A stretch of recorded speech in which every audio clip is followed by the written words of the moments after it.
Remy, I still stare at the wall. I can't help it, Shola. I still stare at the wall. You know, the white wall right before the door that leads to the bathroom, adjacent to the door that leads to the balcony, the place we keep our little white stool and white doormat, where you do your little dance right before you get into the shower, where you stand to scold me, to hold me, advise me and soothe me. I still see flashes of you in your favorite black shorts, hands wrapped around your chest with that hypnotic stare of yours that makes my heart palpitate. I've tried to paint it the same color like the rest of the room. Tammy said I should, that it will help with my hallucinations, but I can't bring myself to. Shola, you liked it plain white. You called it our little shrine. I know it looked dumb to everyone, even to me at first, but now I get it. Now I see why you felt safest in the wall. It's not just the color that is different from the rest of the room. It's the aura. It's the sense of belonging it gave us.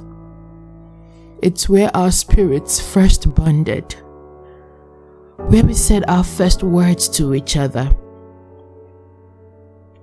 On the days I can't feel anything, on the days I do not know if I'm hurting or healing, I drag myself to the wall, wearing one of your favorite shirts, and I stand in your shadow on the wall. In my head, I complete you. You wearing the shorts, me wearing the shirt. I wrap my hands around myself and I imagine you hugging me, and I stand in the wall for hours till my legs fail me and my eyes get so blurry from crying that I can't see a thing. Then I slump. I slump right to the ground. It's been 3 months since you passed, and I haven't left our room yet. I feel like if I leave, I'll never get to see flashes of you on the wall again. I know I'm not trying. Everybody says so, and I know so too. But what do they know? They never knew you like I did. Because if they did, then they sure would know it's impossible to get over you, Shola. My therapist says I should write unfiltered, uncensored thoughts of you. That's where I get to keep our line of communication open. I do not believe in all of that, but I've decided to try. Maybe try once a week, but at least I get to try. Someone once wrote, someone that meant everything to you could die, and the next day the sun would rise as usual, and your neighbor would put on Bob Marley and loudly lip sync to No Woman, No Cry, and the street outside would be as busy as usual, and the loud honks of buses reminding you that other people were moving while you were at standstill. And I hate it. I hate that this is the reality. I hate everybody for going on like the best person I knew isn't soaked in formaldehyde at the moment. Shola, don't they feel what I'm feeling? Or was I the only one that loved you? Why is it hard for me to speak or look? Why does my breath cut short for seconds and I feel it all ending? Why does the pain wake me up from my sleep? Why does my heart ache so much it feels like my brain is on fire? Why do I get cramps from so much pain? Adeshola, tell me why.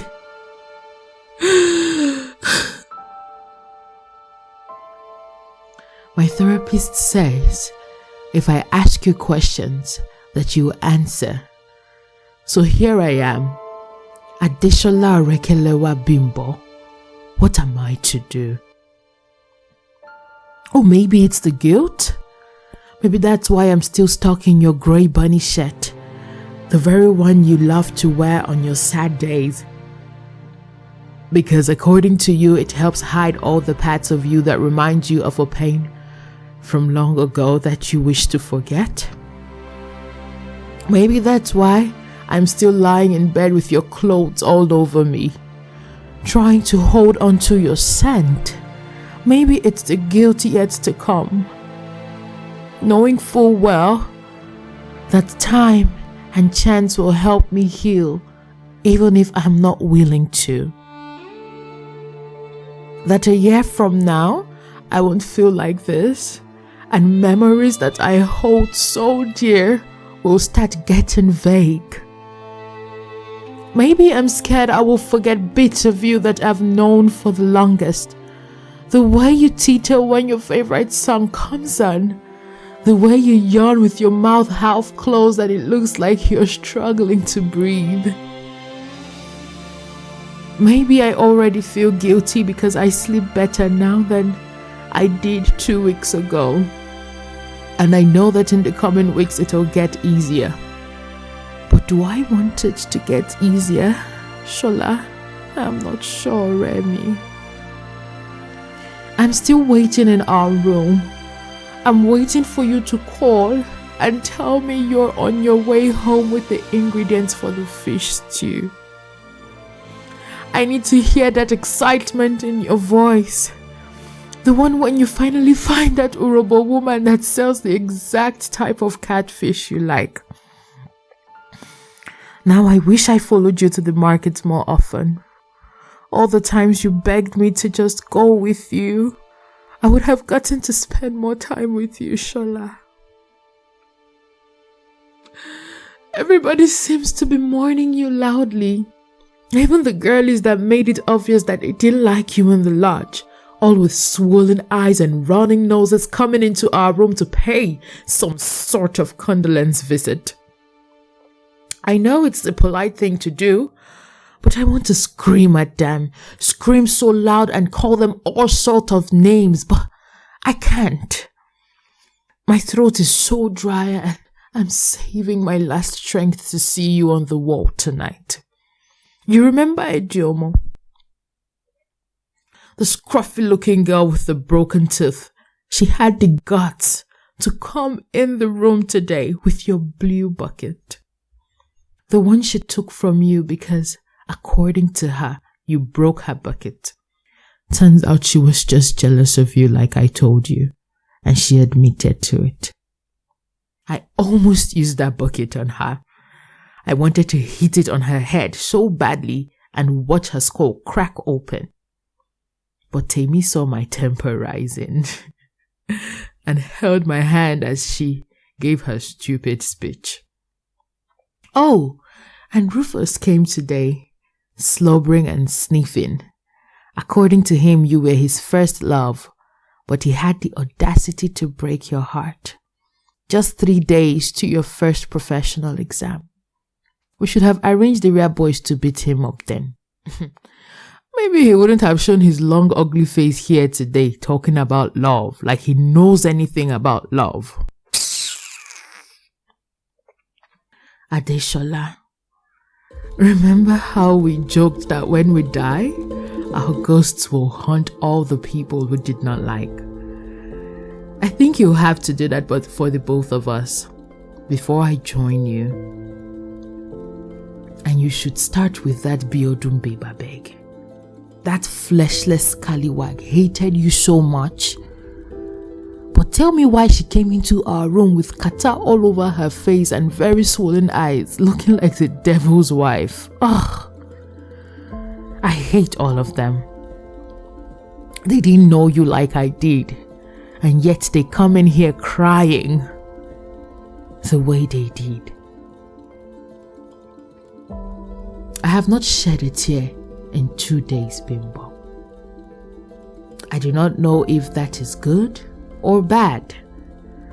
I do not know if it is anything at all. I do not even know what emotion I am engrossed in at the moment. Anger, sadness, guilt, shame, they're all rushing at me like a brawling wind. Bims, help me please. Your mommy says all will be well. I must admit that she is really strong. I do not know where she draws her strength from. I love and hate that she's handling it quite well. Nobody's meant to handle this well. She visits me at least twice a week, brings me food and cleans our room, but I never let her fold your clothes. I still like to sleep on them. I still like to feel like I'm holding you when I fall asleep. I will keep staring at this white wall till you come out and speak to me, Ore.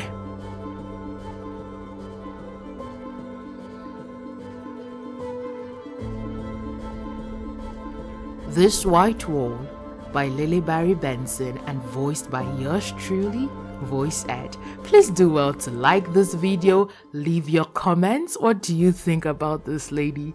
I think she's very, very sorrowful and sad, and I like how expressive she gets in her Lamentations. You just see her pouring out all her emotions and trying to be funny about it, especially when she talked about the people that she particularly did not like, and then they were feigning condolences after the death of her dear friend Oremi.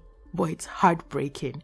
Have you ever been this heartbroken before? Have you ever lost a loved one, someone you were dating, your husband? Please let us know in the comments. How did you deal with the grief? How long did it take you to kind of heal and start moving on? In a sense, what was it like for you? What was the process like for you? What had to be done? Or did it just change you permanently? Did you lose yourself or become a shadow of yourself? Would like to know in the comments below. Thank you very much. Don't forget to share this video, subscribe, and turn on your post notifications. It's a small click for you, but it means a lot to us. Thank you very much, and God bless you. Bye-bye. Mwah.